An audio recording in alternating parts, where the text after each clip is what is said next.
Hello everyone, मैं कुमार अनुराग एक बार फिर आप लोगों के सामने हूँ इन्वायरमेंट इकोलॉजी के क्वेश्चन आंसर सेशन को लेके। जैसा कि आपको पता है कि वीक में 2 दिन यानी कि वेंसडे और फ्राइडे, इन 2 दिनों मैं आपके सामने आता हूँ इन 2 दिनों में, और हम लोग क्वेश्चन आंसर डिस्कशन करते हैं इन्वायरमेंट इकोलॉजी के सेक्शन का। ठीक है, इम्पॉर्टेंट क्वेश्चंस जो कि आपके पीसीएस और इवन यूपीएससी के एग्ज़ाम में भी बहुत ही वैल्यूएबल क्वेश्चंस हैं। तो इन क्वेश्चंस से आपके बेसिक्स क्लियर होंगे इन्वायरमेंट इकोलॉजी के साथ आपकी प्रैक्टिस भी होगी। तो आप में से जितने भी लोग जो वेट कर रहे होंगे इस क्वेश्चन आंसर सेशन का, वो फटाफट सामने आ जाएं। मुझे लगता है कि जितने भी लोग यहाँ पर वेट कर रहे होंगे वो हमारे साथ यहाँ पर अटैच होंगे, और जो क्वेश्चंस हम अभी आपके सामने लेकर आने वाले हैं उसके आंसर्स में भी पार्टिसिपेट करेंगे। तो एक एक करके मैं क्वेश्चन आंसर शुरू करता हूँ। क्वेश्चन हम देखना शुरू करते हैं। फर्स्ट क्वेश्चन जो है वो आपके सामने आ चुका है, और फर्स्ट क्वेश्चन आपको दिख रहा होगा, लिखा हुआ है the bacteria which attack dead animals are. Hindi में इसका अगर मैं अनुवाद करूँ, हिंदी में इसका ट्रांसलेशन करूँ, तो ये क्वेश्चन कुछ इस तरीके से है कि बैक्टीरिया जो कि मृत जंतुओं के शरीर, जो मृत जंतु होते हैं उन पर जब आक्रमण करते हैं तो वो क्या है। ये जो बैक्टीरिया जो कि मृत जंतुओं पर आक्रमण करते हैं वो क्या है। ठीक है, आपके पास 4 ऑप्शंस दिए गए हैं। इन 4 ऑप्शंस को एक बार आप पढ़ें। पहला ऑप्शन है first link of the food chain and are known as primary producers. जो बैक्टीरिया है पहले ऑप्शन के अकॉर्डिंग ये किसी भी खाद्य श्रृंखला की पहली कड़ी हैं और इन्हें प्राथमिक उत्पादक यानी कि प्राइमरी प्रोड्यूसर कहा जाता है। बी ऑप्शन कह रहा है second link of the food chain and are herbivorous. ये किसी खाद्य श्रृंखला की दूसरी कड़ी हैं और ये शाकाहारी हैं। थर्ड कह रहा है, सी ऑप्शन कह रहा है third link of the food chain and are tertiary consumers. ये किसी खाद्य श्रृंखला की तीसरी कड़ी हैं और तृतीयक उपभोक्ता हैं। और चौथा डी ऑप्शन आपसे कह रहा है the end of food chain and are decomposers, यानी ये खाद्य श्रृंखला की अंतिम कड़ी आप कह सकते हैं और ये विघटक हैं यानी कि डीकम्पोजर्स हैं। अगर आप हमारे सामने हैं और आप में से जितने लोग देख रहे हो, मैं चाहूँगा कि आप लोग आंसर करें ताकि मुझे पता चले आपको इस प्रश्न का सही आंसर पता है या नहीं। बाकी डिस्कशंस मैं अभी करूंगा, डिटेल डिस्कशन पर हम बात करेंगे कि बैक्टीरिया को हम किस स्तर पर रखते हैं। जो भी इस क्वेश्चन को देख रहे होंगे मैं चाहूँगा कि वो आंसर करें फटाफट। मेरे सामने चैट बॉक्स आपका खुला हुआ है और इसलिए मैं उम्मीद करूँगा कि आप आंसर करें।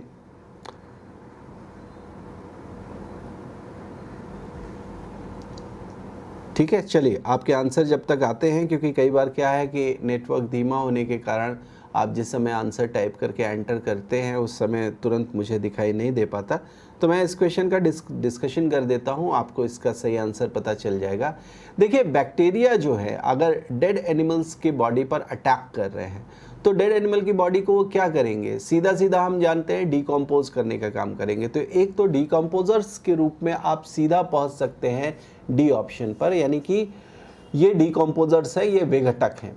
दूसरा, क्या ये फूड चेन के एंड में होते हैं? बिल्कुल फूड चेन के एंड में होते हैं, इसलिए क्योंकि अगर आप देखें कि फर्स्ट लिंक की बात जो ए ऑप्शन में की गई है तो ये प्राइमरी प्रोड्यूसर्स नहीं हो सकते। क्यों? प्राइमरी प्रोड्यूसर्स ग्रीन प्लांट्स होते हैं, प्रोड्यूसर्स इवन ग्रीन प्लांट्स होते हैं, और वो प्रोड्यूसर्स इसलिए कहे जाते हैं क्योंकि वो अपना भोजन, अपना फूड खुद बना सकते हैं। ठीक है, तो बैक्टीरिया अपना फूड खुद नहीं बना सकते इसलिए वो प्रोड्यूसर्स नहीं हो सकते। हर्बीवोर भी नहीं हो सकते क्योंकि वो डायरेक्ट प्लांट्स पर डिपेंड नहीं होते अपने फूड के लिए। या फिर यहाँ पर सीधा कह रहे हैं कि डेड एनिमल्स पर अटैक कर रहे हैं, तो जो प्लांट पर अपने फूड के लिए डिपेंड होते हैं वो हर्बीवोरस होते हैं, तो यहाँ पर वो हर्बीवोर्स भी नहीं है। तीसरा ऑप्शन जो आपसे कह रहा है कि ये फूड चेन के थर्ड लिंक में और टर्शरी कंज्यूमर है, ऐसा भी नहीं है। टर्शरी कंज्यूमर्स कार्निवोर्स होते हैं, यानी कि वो मांसाहारी होते हैं, वो जीवित जंतुओं का मांस खाने का काम करते हैं, इसलिए वो भी बैक्टीरिया नहीं हो सकते। इसलिए डी ऑप्शन जो है इस क्वेश्चन का वो करेक्ट है। धर्मेंद्र हमारे सामने हैं और धर्मेंद्र ने डी आंसर किया है। बिल्कुल सही धर्मेंद्र, आपका आंसर बिल्कुल सही है। ठीक है, चलिए अब दूसरे क्वेश्चन की तरफ बढ़ते हैं। सेकंड क्वेश्चन देखते हैं। Which one statement is correct regarding man made ecosystem? मानव जनित इकोसिस्टम के संदर्भ में कौन सा, मानव जनित पारितंत्र जो है उसके संदर्भ में कौन सा कथन सही है? आइए देखते हैं। पहला ऑप्शन है दे आर हाईली एफिशिएंट, यानी कि जो मानव जनित पारितंत्र होते हैं वो बहुत ज़्यादा एफिशिएंट होते हैं, यानी कि बहुत ही ज़्यादा आप कह सकते हैं कि शक्तिशाली होते हैं, इस तरीके से, है ना। उसके बाद दूसरा, they are poor in diversity, यानी कि इसमें जो विविधता है वो बहुत कम होती है। तीसरा, they are vulnerable to drought, floods and diseases, ये जो इकोसिस्टम होते हैं वो शुष्कता यानी सूखे, फ्लड्स यानी कि बाढ़, और डिजीजेस यानी कि रोगों के लिए काफ़ी ज़्यादा वल्नरेबल होते हैं, यानी कि उनके लिए बहुत ज़्यादा प्रोन होते हैं। अब डी ऑप्शन है ऑल आर द करेक्ट। अभी देखिए, मैन मेड इकोसिस्टम की अगर आप बात करेंगे तो मैन मेड इकोसिस्टम एक तो आप कह सकते हैं कि बहुत बड़े नहीं होते। मैन मेड इकोसिस्टम जो होते हैं वो बहुत सीमित होते हैं, और सीमित होने के साथ साथ उसमें विविधता भी बहुत ज़्यादा नहीं होती। तो अगर आप पुअर इन डाइवर्सिटी बोल रहे हैं तो ये बिल्कुल सही है। और ये हाईली एफिशिएंट है। हाईली एफिशिएंट इसलिए है क्योंकि मैन सूटेबल कंडीशंस प्रोवाइड कराने के लिए जो भी आवश्यकताएं हैं, जो भी वहाँ पर रिक्वायरमेंट है, उनको पूरी करता है। अगर ए और बी ऑप्शंस आपके सही हो जाते हैं तो आपका सबसे पहले तो डी ऑप्शन यहाँ पर करेक्ट हम कर देंगे, है ना, क्योंकि दो ऑप्शन के लिए नीचे कोई तीसरा ऑप्शन नहीं है। तो वहाँ पर ऑल आर करेक्ट लिखा हुआ, तो ये ऑल आर करेक्ट सही होगा। अब सवाल ये उठता है कि सी ऑप्शन जो है वो क्यों करेक्ट होगा? तो वो इसलिए करेक्ट होगा क्योंकि जो मैन मेड इकोसिस्टम है, ये मैन मेड इकोसिस्टम सीमित संसाधनों से निर्मित होता है, यानी कि बहुत ही लिमिटेड रिसोर्सेज होते हैं, और लिमिटेड रिसोर्सेज होने के कारण ये ड्रॉट और फ्लड जैसी जो एक्सट्रीम कंडीशंस होती हैं, इन एक्सट्रीम कंडीशंस के लिए ये बहुत वल्नरेबल होते हैं, बहुत प्रोन होते हैं, और साथ के साथ डिजीजेस से भी ये प्रोन होते हैं। तो इसलिए थर्ड भी सही होगा, A B and C all are correct. ठीक है, तो इस क्वेश्चन का सही आंसर होगा ऑल आर करेक्ट। अभी आपके सामने जो कैप्शन दिखाई दे रहा है ये बहुत ही इंपॉर्टेंट इन्फॉर्मेशन है, बहुत ही इम्पॉर्टेंट जो है वो सूचना है जो मैं आपको देना चाह रहा हूँ।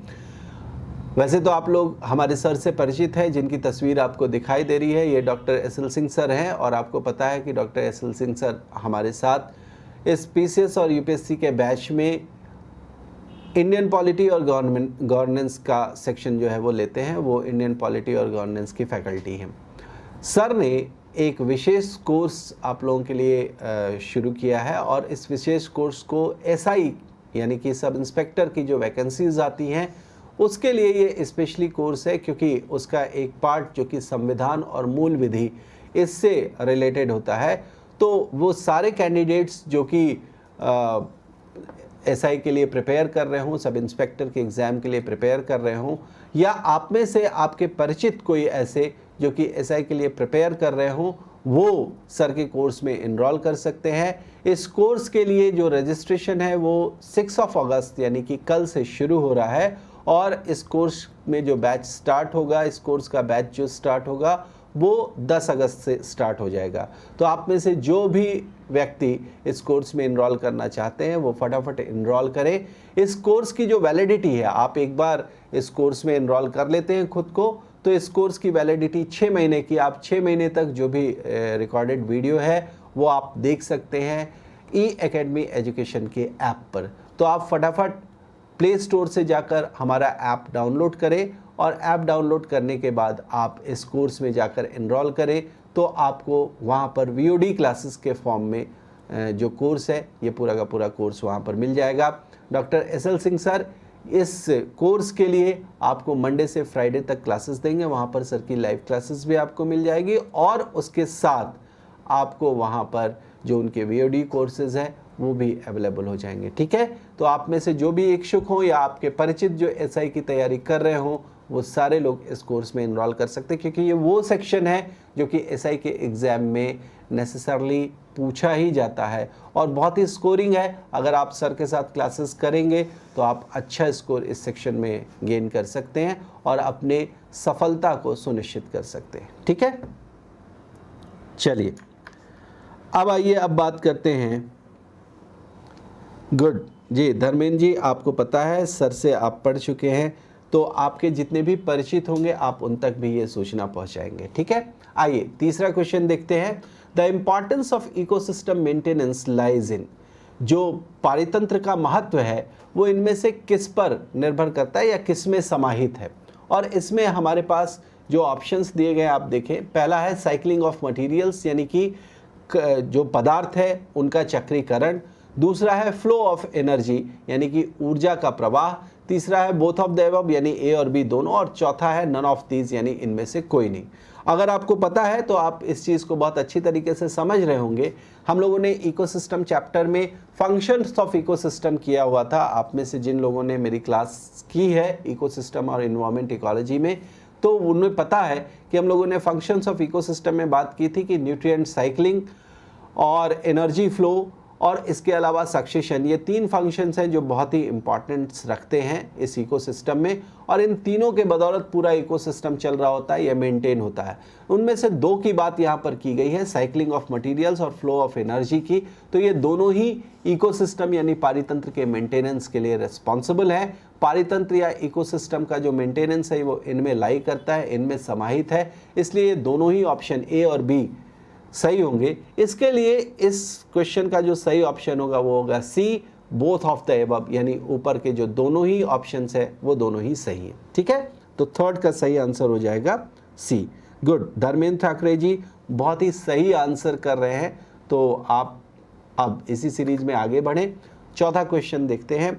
चौथे क्वेश्चन में हमसे पूछ रहा है the first trophic level in any kind of food chain is always a green plant because, किसी भी खाद्य श्रृंखला में जो पोषण का प्रथम स्तर होता है इसमें हमेशा ग्रीन प्लांट्स यानी कि हरे पौधे होते हैं। ऐसा क्यों है? क्योंकि पहला ऑप्शन है ऑफ देयर वाइड डिस्ट्रीब्यूशन, यानी कि इनका जो विस्तृत वितरण है उसके कारण।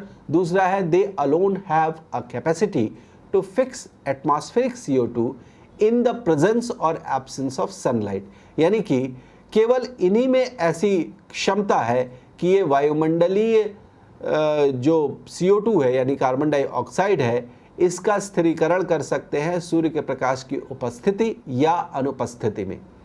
तीसरा ऑप्शन है of there richness in chlorophyll, यानी इनमें क्लोरोफिल की प्रचुर मात्रा पाई जाती है। और चौथा है of their capacity to convert light energy into chemical energy, यानी कि प्रकाश की ऊर्जा को रासायनिक ऊर्जा में परिवर्तित करने की क्षमता इनमें है। सिर्फ देखिए, इसमें से अगर आप देखें तो पेड़ों के साथ सब कुछ जो है वो शामिल है। क्लोरोफिल की अधिकता भी इनमें है।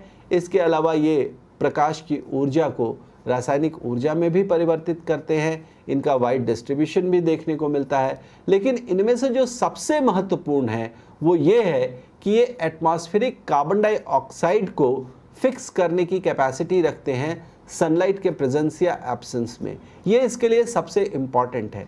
ऐसा मैं इसलिए कह रहा हूँ क्योंकि आप देखें जो फोटोसिंथेसिस का प्रोसेस होता है, जो प्रकाश संश्लेषण की प्रक्रिया होती है, आप में से जिन लोगों ने बायोलॉजी पढ़ रखी है उन्हें ये पता है कि प्रकाश संश्लेषण की जो प्रक्रिया है वो प्रक्रिया दो रूप में देखने को मिलती है, लाइट रिएक्शन और डार्क रिएक्शन, यानी प्रकाश के उपस्थिति में प्रतिक्रिया और प्रकाश की अनुपस्थिति में प्रतिक्रिया।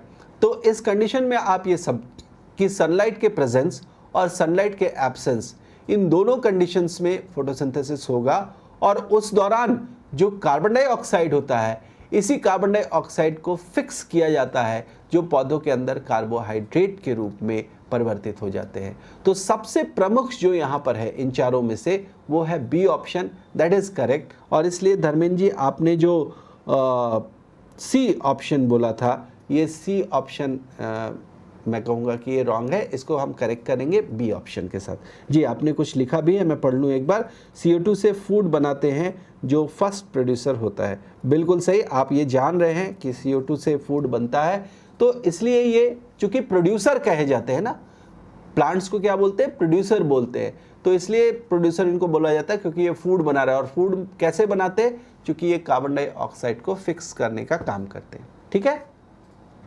चलिए नेक्स्ट क्वेश्चन देखें। फिफ्थ क्वेश्चन में देखेंगे one of the following is a true micro ecosystem, यानी इनमें से कौन सा सूक्ष्म पारितंत्र है वास्तविकता में, वास्तविक सूक्ष्म पारितंत्र है। अब इसमें 4 ऑप्शन दिए गए हैं, आप इसको थोड़ा सा ट्रिकी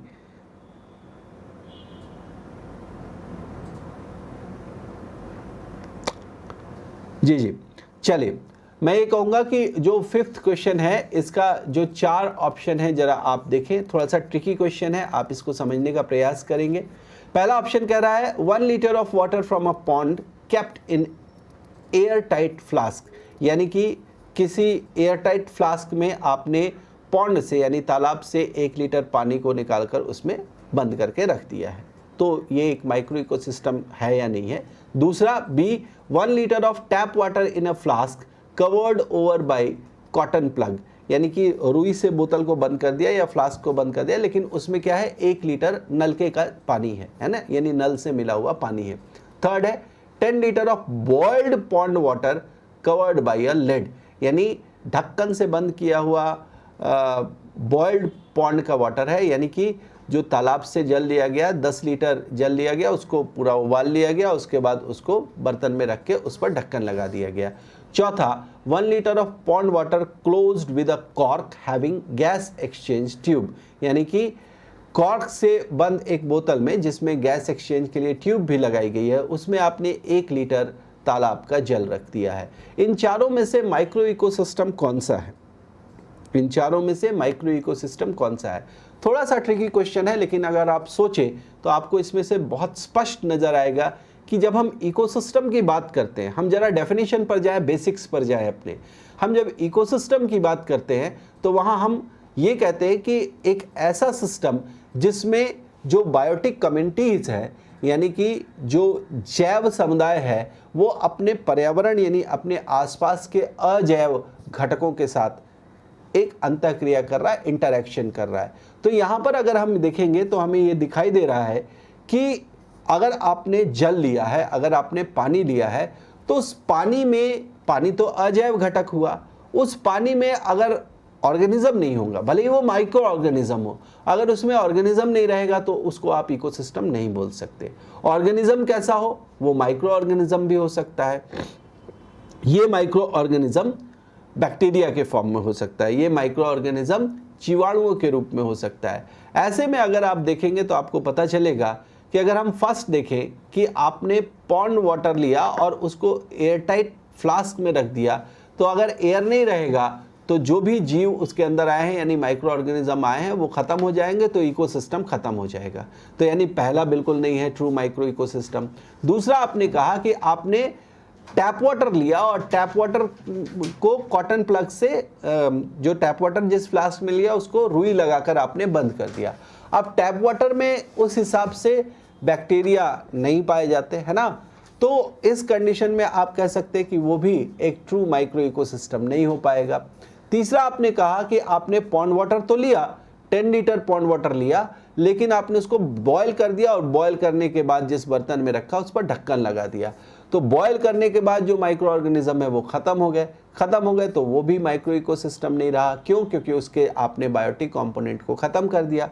लेकिन अगर आपने कहा कि आपने पॉन्ड वाटर लिया, पॉन्ड वाटर को एक फ्लास्क में रखा, उसके ऊपर आपने कॉर्क का ढक्कन लगाया और ढक्कन लगाने के बाद उसमें आपने एक गैस एक्सचेंज ट्यूब लगा दी।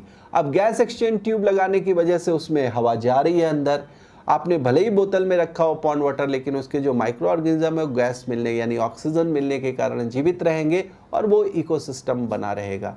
तो इस तरीके से इस क्वेश्चन का जो सही आंसर है वो आंसर हो जाएगा डी। धर्मेंद्र जी, इसका आंसर डी होगा। हम देखें, हमने टैप वाटर लिया, फ्लास्क में रख के कॉटन प्लग से कर दिया। टैप वाटर में मैंने बताया आपको कि यहाँ हम मानकर चले उस तरीके से माइक्रो ऑर्गेनिजम्स नहीं होंगे।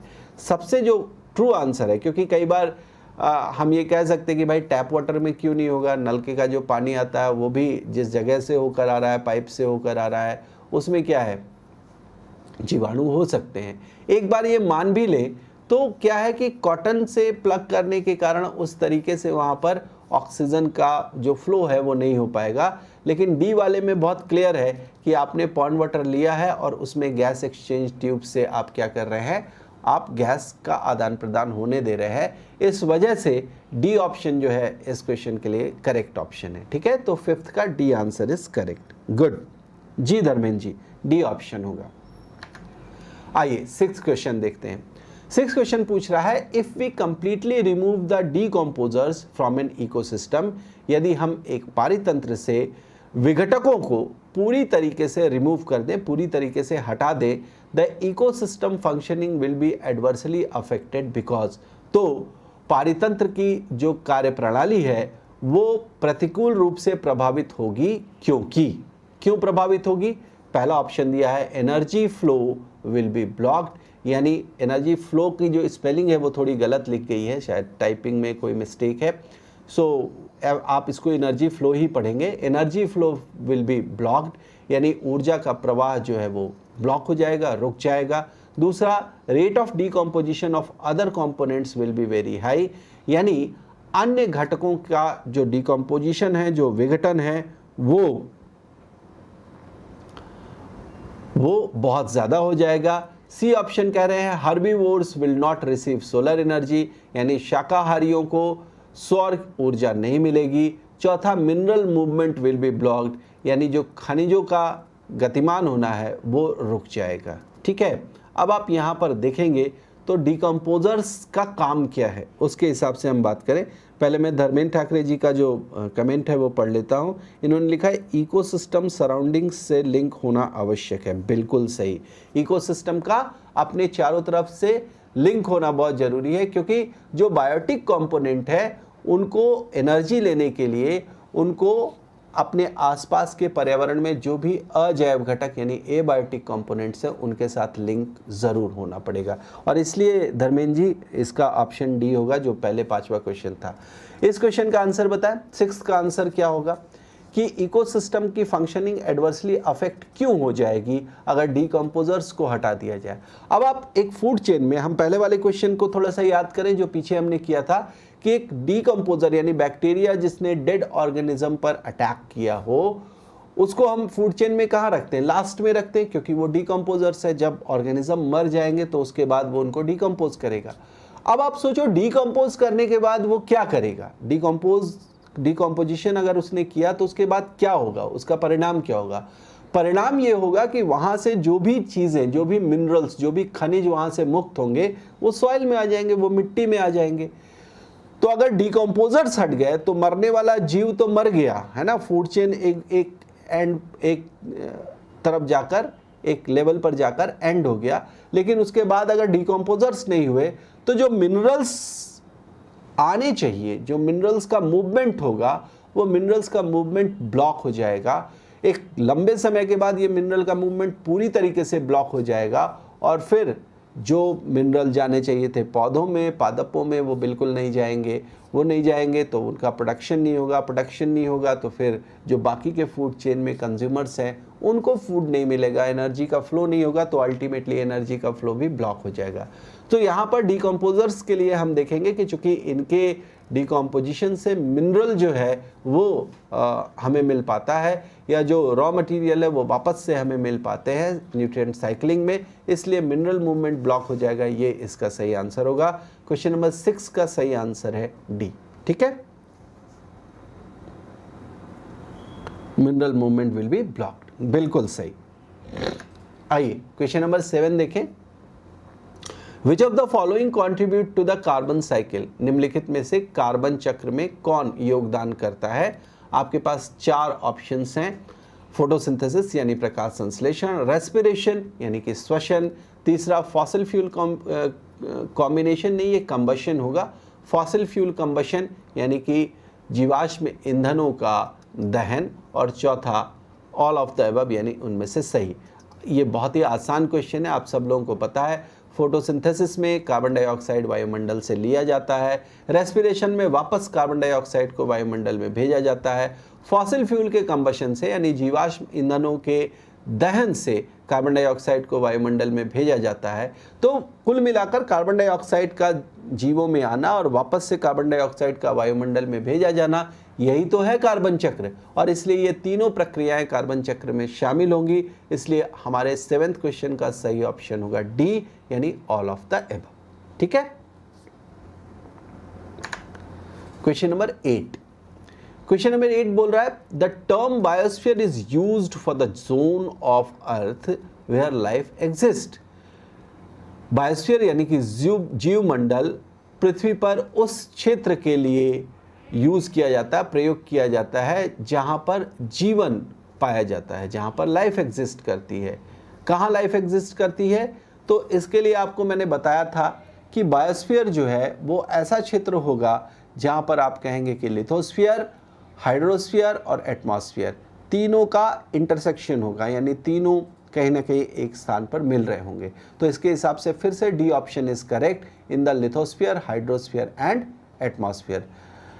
जहाँ पर भी स्थलमंडल, जलमंडल और वायुमंडल मिल रहे होंगे वहीं पर लाइफ एग्जिस्ट करेगी। इसलिए इस क्वेश्चन का भी सही आंसर होगा डी। ठीक है, ओके। 9th क्वेश्चन देखते हैं। विच of the following is the most stable ecosystem. निम्नलिखित में से सर्वाधिक स्थिर पारितंत्र कौन सा है? सर्वाधिक स्थिर पारितंत्र का मतलब हो गया कि जिसमें जो जैव घटक हैं और जो अजैव घटक हैं, जैव घटकों की संख्या और अजैव घटकों का जो अमाउंट है, जो उनकी मात्रा है, वो ऑलमोस्ट कांस्टेंट बनी रहे। ऐसा नहीं है कि उनमें ऊपर नीचे नहीं होगा, लेकिन मोर और लेस वो कांस्टेंट से बने रहें। ऐसा कहाँ देखने को मिलता है? अब इसके लिए मैं थोड़ा सा ऑप्शन का इंतज़ार करूँगा। आप लोगों को जो ऑप्शंस देने हैं वो आप एक बार बताएंगे। 9th क्वेश्चन का सही ऑप्शन क्या है? ओशन, डेजर्ट, फॉरेस्ट और माउंटेन में से। Forest ecosystem, desert ecosystem, ocean ecosystem और माउंटेन इकोसिस्टम, इनमें से कौन सा सही ऑप्शन है या मोस्ट स्टेबल कहा जाएगा? देखिए, अगर हम बात करते हैं डेजर्ट इकोसिस्टम, डाइवर्सिटी बहुत ज़्यादा नहीं है और हार्श कंडीशन है, इसलिए स्टेबल नहीं हो सकता।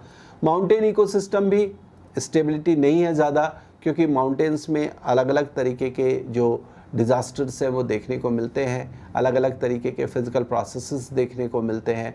फॉरेस्ट इकोसिस्टम में भी कई सारी डिज़ास्टर्स या फिजिकल एक्टिविटीज़ देखने को मिलती है, जैसे कि फॉरेस्ट इकोसिस्टम में आपको पता है किस प्रकार से वहाँ पर फॉरेस्ट फायर जैसे डिज़ास्टर्स जो हैं वो हो सकते हैं। लेकिन ओशन में अगर आप बात करेंगे तो यहाँ पर स्टेबिलिटी बनी रहती है। इसलिए स्टेबिलिटी बनी रहती है क्योंकि यहाँ पर बहुत ज़्यादा चेंजेस नहीं आ पाते। डेजर्ट इकोसिस्टम में क्या है, एक्सट्रीम कंडीशन होने के कारण चूँकि डाइवर्सिटी बहुत ज़्यादा नहीं है, हार्श कंडीशंस भी पैदा हो सकती हैं और हार्श कंडीशन के कारण इसकी स्टेबिलिटी जो है वो आप कह सकते हैं हिंडर हो सकती है, उसमें रुकावट आ सकती है। लेकिन ओशन वाले में क्या है कि अगर आप कहें कि एक्सट्रीम कंडीशन कोई आपदा के रूप में अगर आई भी, जैसे मैं बात कर रहा था आज की क्लास में, मैंने बात की इन्वायरमेंट इकोलॉजी में कि अगर वहाँ पर सुनामी जैसी कंडीशन हो, तो सुनामी जैसी कंडीशन बहुत लॉन्ग टर्म में नहीं देखने को मिलता है ना, उसका इफेक्ट जो है वो बहुत लंबा नहीं होता, बहुत समय तक नहीं चलता। इसलिए अगर थोड़े बहुत कंडीशंस में अगर थोड़ा बहुत उथल पुथल होती भी है तो वो फिर बहुत जल्दी एडजस्ट भी हो जाते हैं। इसलिए ओशन का जो इकोसिस्टम है वो मोस्ट स्टेबल इकोसिस्टम माना जाता है। So for question 9 the correct option is a, ocean ecosystem. ठीक है, ओके, कोई बात नहीं धर्मेंद्र जी। चलिए 10th क्वेश्चन देखते हैं। The pyramid of number in grassland ecosystem is. एक घास स्थल के पारितंत्र में जो संख्या का पिरामिड होगा वो कैसा होगा? आपको मैंने इकोलॉजिकल पिरामिड पढ़ाया हुआ है एनवायरनमेंट और इकोलॉजी के सेक्शन में, जो हम पीसीएस या यूपीएससी क्लास में ले रहे हैं। उसमें मैंने आपको पिरामिड के बारे में बताया। इकोलॉजिकल पिरामिड 3 तरीके के होते हैं। पिरामिड ऑफ नंबर्स यानी संख्या का पिरामिड, पिरामिड ऑफ बायोमास यानी जैव भार का पिरामिड, और पिरामिड ऑफ एनर्जी यानी कि ऊर्जा का पिरामिड। इनमें से मैंने ऊर्जा के पिरामिड के बारे में ये बताया था, या किसी भी पिरामिड की पहले बात करें कि कोई भी तरीके का पिरामिड हो उसकी 2 ही स्थितियां हो सकती हैं। या तो वो खड़ा होगा ऐसे, जिसको आप अपराइट बोल सकते हैं, इरेक्टेड बोल सकते हैं, या फिर इस तरीके से उल्टा होगा यानी कि उसको इन्वर्टेड बोल सकते हैं। तो जो पिरामिड होंगे वो या तो इन्वर्टेड हो सकते हैं या अपराइट हो सकते हैं। तो जो ए और डी ऑप्शन है वो तो ऐसे ही आपका हट जाता है। ए में कहा आपसे लीनियर, डी में कहा आपसे नेगेटिव, ये दोनों ऑप्शंस नहीं होंगे। रह गई बात इन्वर्टेड की और अपराइट की, तो ग्रासलैंड इकोसिस्टम अगर हम समझे तो वहाँ पर जो मोस्ट डोमिनेंट स्पीशीज़ होगा प्लांट स्पीशीज़ वो ग्रासेस होंगी।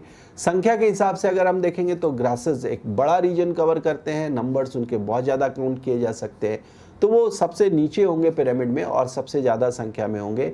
ग्रासलैंड पर सपोज किया ग्रासहोपर्स जो है वो डिपेंड करते हैं अपने फूड के लिए, जो हर्बीवोर है उनकी संख्या ग्रासेस से कम होगी। ग्रासहोपर्स को खाने वाले जो होंगे वो उनकी संख्या उनसे भी कम होगी। सपोज़ किया कि उनको जो बर्ड्स वगैरह है या सपोज़ किया लिजर्ड है, वो लिजर्ड उनको खा रही है ग्रासहोपर्स को, तो वो उनकी संख्या कम हो जाएगी। और लिजर्ड को फिर सपोज़ किया कि हॉक खा ले रहा है तो उसकी संख्या और भी कम हो जाएगी। यानी कि इस पिरामिड में नीचे संख्या ज़्यादा है, ऊपर जाते जाते संख्या कम हो रही है। तो जो पिरामिड है वो इरेक्टेड पिरामिड बनेगा, वो अपराइट पिरामिड बनेगा, और इसलिए इस क्वेश्चन का आंसर सी होगा, इन्वर्टेड नहीं होगा बल्कि अपराइट होगा। तो 10th का सही ऑप्शन है सी। ठीक है, तो 10th के लिए सी। धर्मेंद्र ठाकरे जी जो पूरे सेशन तक जुड़े रहे, बहुत अच्छा लगा कि आपने पार्टिसिपेट किया, और मुझे लगता है कि 1-2 क्वेश्चन छोड़कर आपने सारे क्वेश्चंस का सही आंसर दिया।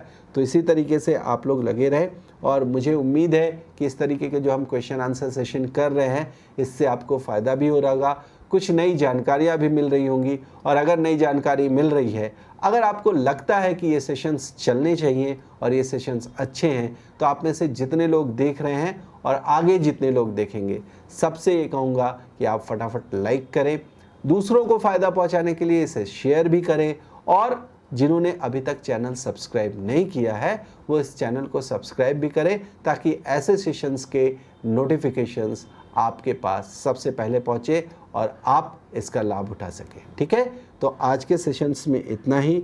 धर्मेंद्र ठाकरे जी का मैं धन्यवाद करूंगा क्योंकि इन्होंने पार्टिसिपेट किया और पूरे सेशन में लास्ट तक जुड़े रहे। तो आप भी सारे पार्टिसिपेट करें ज़्यादा से ज़्यादा संख्या में, और ऐसे क्वेश्चन आंसर सेशन का फ़ायदा उठाएं, लाभ उठाएं। तो अगले सेशन में फिर मिलेंगे हम फ्राइडे को। जैसा मैंने बताया, मैं फिर से आऊँगा एक बार आपके सामने कुछ क्वेश्चंस के साथ जो इन्वायरमेंट इकोलॉजी के क्वेश्चंस होंगे, और इन क्वेश्चंस से आपको उतना ही बेनिफिट होगा जैसा अभी तक होता चला रहा है। So thank you, good day to all of you.